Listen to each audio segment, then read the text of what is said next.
Listen up. Lust is destroying you silently. Not because it's strong, but because you keep feeding it attention.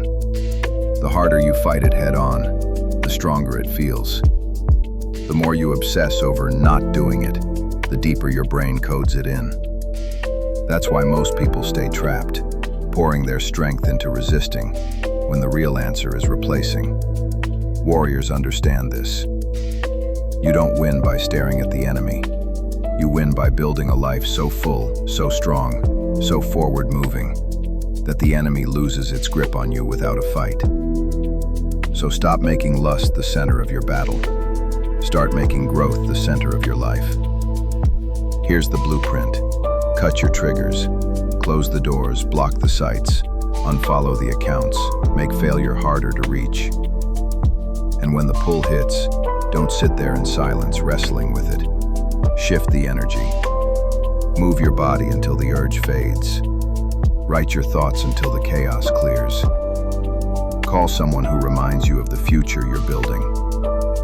Whatever direction you choose, make it about creation, not destruction. And don't isolate. Lust feeds on loneliness. If you hide behind a screen, you're handing it power. Step outside. Connect. Share conversations that spark you. Laugh with people who lift you. Train shoulder to shoulder with others chasing growth. Even better, date with intention. Replace isolation with connection. Now shift your identity. Stop saying, "I can't stop."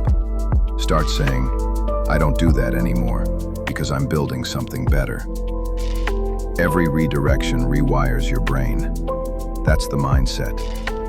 Don't waste energy trying to defeat lust. Invest it into building strength. Don't obsess over saying no. Commit to saying yes.